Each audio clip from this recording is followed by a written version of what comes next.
And I am again honored to be here with yours truly, the Honorable James Gallman.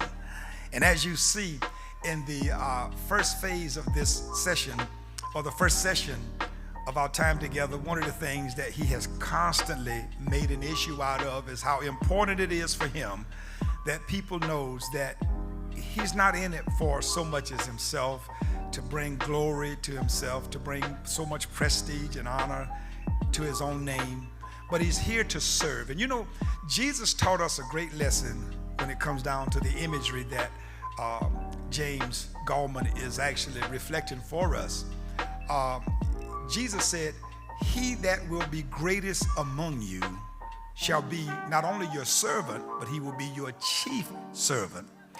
And it seems that you have been able, sir, to do so many things from that perspective because of your willingness. When I hear servanthood from you, I hear love for people, passionate in seeing people gain access to avenues in life that will help them to ascend. Empowerment, people empowerment. Yeah. I love all of those things. People enrichment. I hear all of that just matriculating or emanating from your speech, and that's why, again, I'm so honored. So today, here in this next session, I want you to start by telling us what are some of the things that fascinated you about what you do, even if it comes down to just telling us what maybe your favorite saying is, or something that you use as a catalyst or a motivational point for reference that keeps you going. Well, probably my favorite saying is, my older brother that's was a year and a half or so older than I.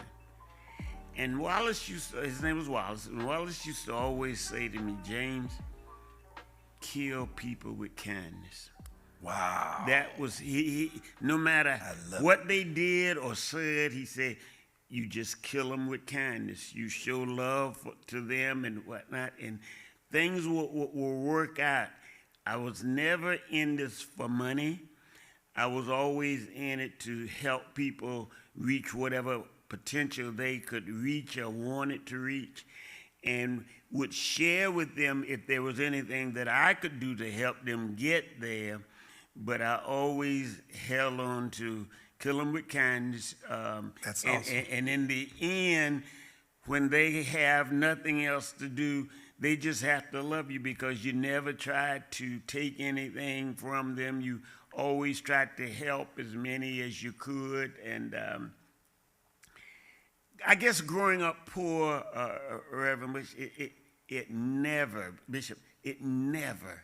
made me feel like the money was the side of it that I needed. I just felt like whatever I need, that's going to happen. I'm not going to let myself get caught up in trying to outdo somebody else or try to get more than anyone else. I don't want to change subjects, but I do want to say this. It is so important for us, not just black men, but men in general, to do each and everything you can to help as many people as you possibly can help. And then all of the things that you are thinking that you want, they'll wind up coming your way because you did what you had to do it the right way. And that's all that I've really concerned myself. I'm thought of as someone who was a civil rights activist, and I did do some things, but I remember just growing up and having a number of, when I grew up with my mom and dad working out at what we call the Rogers place, and they had some young boys, probably 2 or 3 years older, and we were able to play with them and work with them. We never allowed their color, they were white, we never allowed their color to, in any kind of way, make us feel inferior. And they never, of course, allowed ours to, but we always worked and got along. And when I was growing up and got into the civil rights arena, I was always just trying to make sure that everyone is treated honestly and fairly. And there may be those who are watching that know I believe it was in the late 90s, early 90s, when we tried to integrate the restaurant here in North Augusta, and we were denied the right to come in and go into a restaurant. We had money in our pockets. Nobody could accuse us of trying to get anything free. And that was right downtown. That was right downtown in in North Augusta, called the Buffalo Room. Okay, I got you. And you know, we went there with one intent. We wanted to show that people with dressed appropriately, money in their pocket, ought to be given the same opportunity. Now, many people won't tell you this. At the Buffalo Room, they had a restaurant that everybody could go in. If you were of a different race, you could go in and eat. They also had a motel. That motel catered to anybody that had money, regardless to what color they were.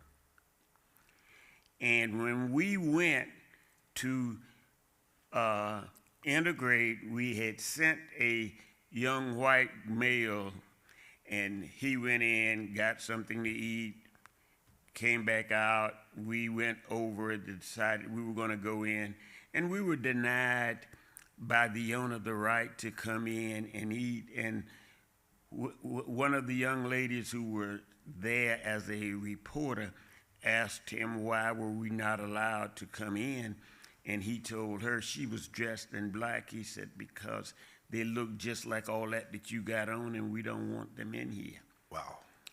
And that was one of the things that really convinced me that we needed in Aiken, South Carolina, in the state of South Carolina, in these United States, we needed something that could get people to realize you don't mistreat people because of their color.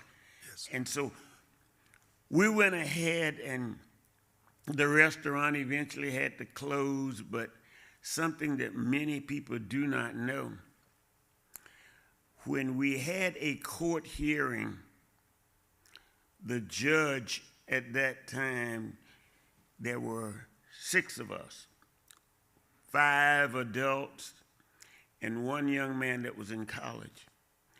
And the judge told the 5 of us that were adults, you all knew better than coming over here to go into that place. And he told the 1 young man that was a college student, you haven't had the experience yet, and I'm going to award you $100,000 for the way they treated you. He never got 1 dime of it.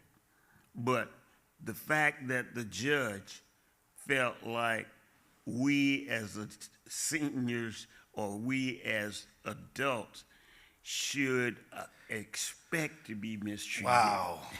Isn't that something? Yeah. And that thing stuck with me. And later on, as you read through my bio, you will see that at that time I was the state president, and we went ahead and we moved to make sure that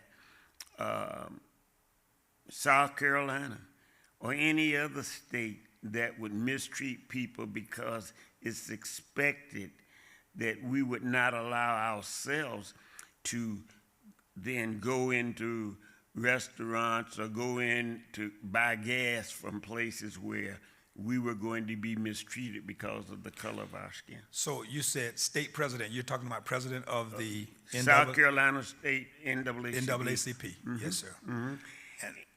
And that was a very interesting time for me, because as I went around the state to see some of the mistreatment that was done, when we talk now about Brown versus Board of Education, many people don't know that the first case really started down in Clarington, South Carolina, where they just wanted a bus for their children to get to school.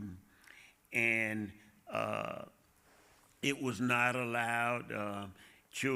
Black children had to walk to school, white children riding by, laughing, and that kind of thing.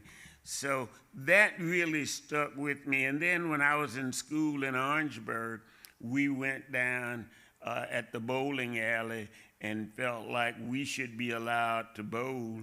And we were from Claflin and from South Carolina State, and they refused to allow us to bowl.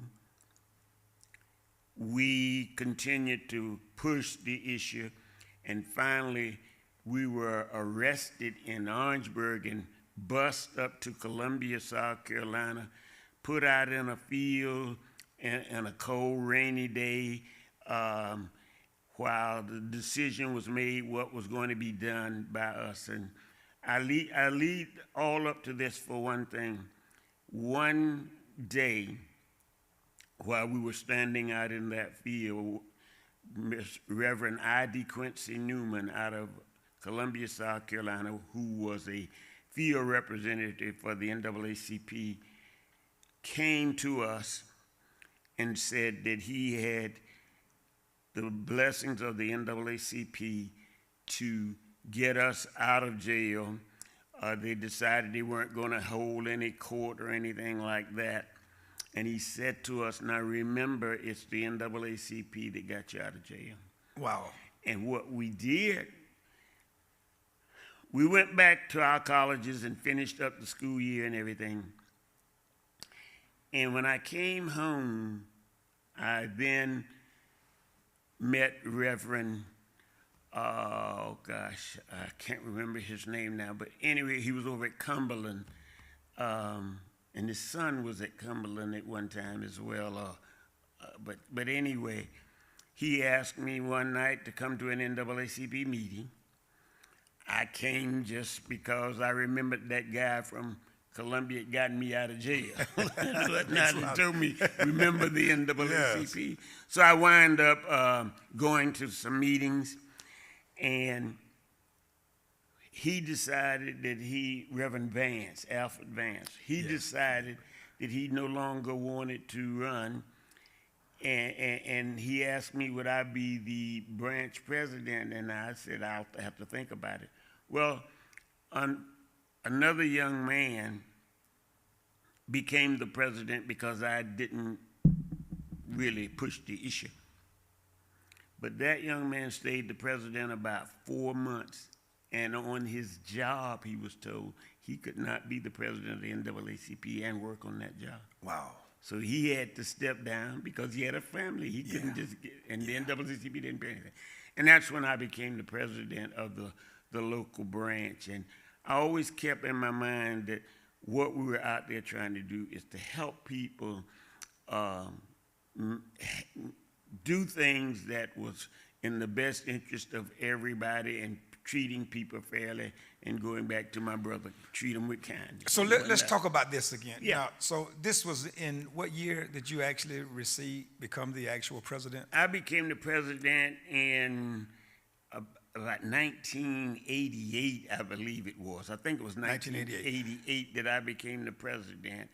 And I stayed the president for 8 years. Okay. And then it was the state president decided that he was not going to run. And a group of us from around the state said we needed somebody that cared about everybody. James, would you do it? No, man, that's not what I want to do. But I agreed. Well, I eventually agreed, and that's how I became the president. And then, of course, the hottest issue then was the Confederate flag. Yeah. Many people fail to realize the Confederate flag was up on top of the dome as well as in each chamber of the Capitol there in Columbia. On the top of the dome. Yeah. And in each chamber. Okay. And what most people did not know, any governor could have taken it down if he decided. Okay. No governor decided that. When we came on board and said we thought that the governor should do it, then the House of Representatives passed a bill that the governor could not just take it down, that it had to be approved by both houses for it to happen. Wow. Well, at this time, we were in heated arguments, and we had gone to our NAACP national convention and talked about how the flag was flying over our heads and an embarrassment to us. And finally,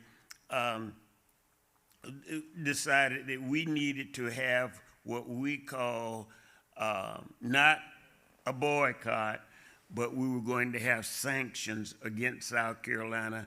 We encourage people in South Carolina, if you're driving through, please get enough gas in Georgia or in North Carolina and go straight through South Carolina. Don't spend none of your money to be mistreated this way. And so that really started the economic sanctions, and it continued.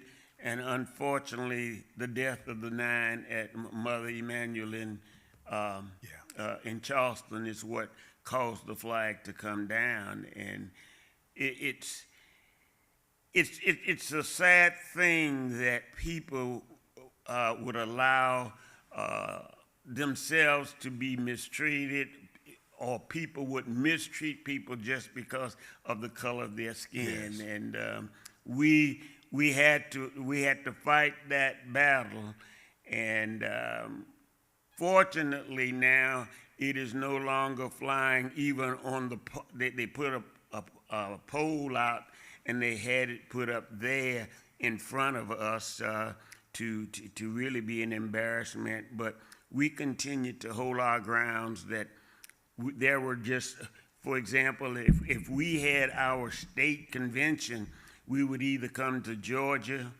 or we would go to North Carolina and hold a state convention. We weren't going to spend our money in hotels, restaurants, or anything like that, or buy goods out of stores in our state when we were being mistreated that way. And we didn't want to invite people to come from around the country to our convention and be mistreated. So that's a part of where we were with this, and I'm just glad that we now have at least the mindset at the state level to not mistreat people the way somehow we're still being mistreated and all. But it's something that you have to do. So you've been entrenched. You've described a great deal of entrenched warfare. I didn't even know that you had the experience that you shared with us.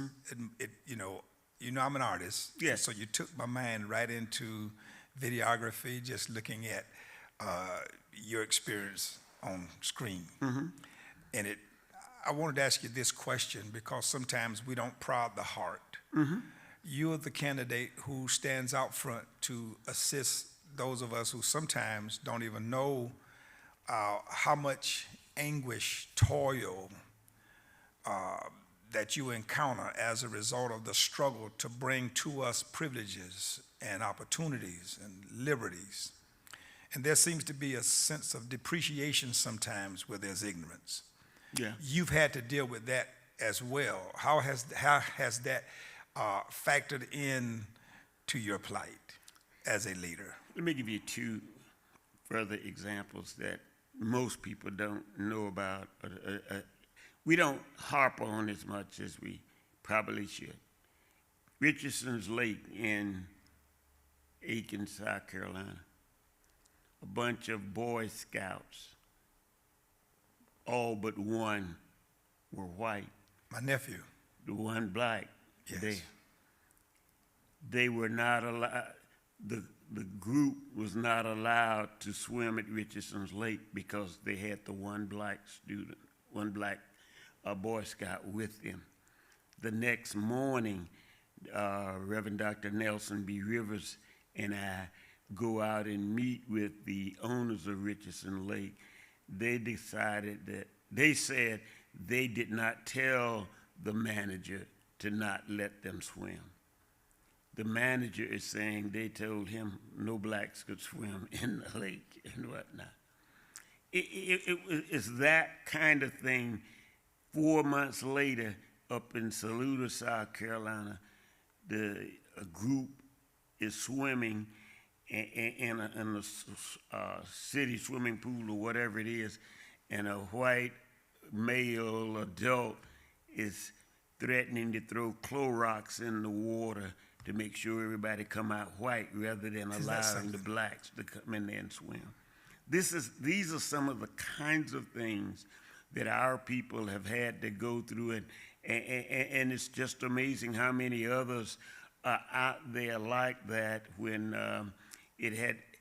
if we had allowed those children, they would have gone out there and jumped in the water, played, and all over. But it's because of how we're trying to teach our children that you are better than them, and that kind of thing. And that's the foolishness that we've allowed to go on and on and on. And I'm just thankful that some of the changes have been made, and that there are so many more that we are going to get rid of. And your children can just be children.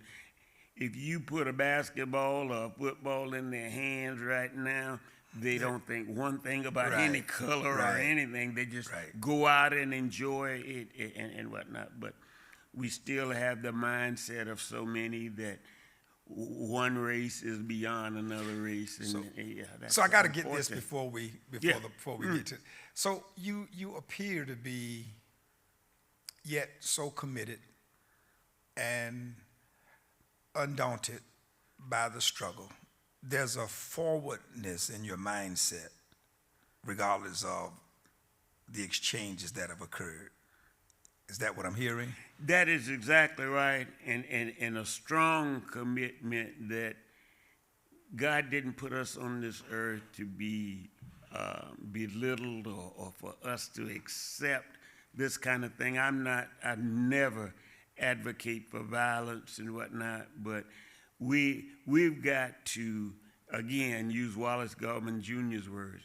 We got to kill people with kindness and show them that we mean everybody, no harm. We just want to see that everybody is treated fairly and allowed to do whatever it is they want to do, as long as it's for the good of all mankind.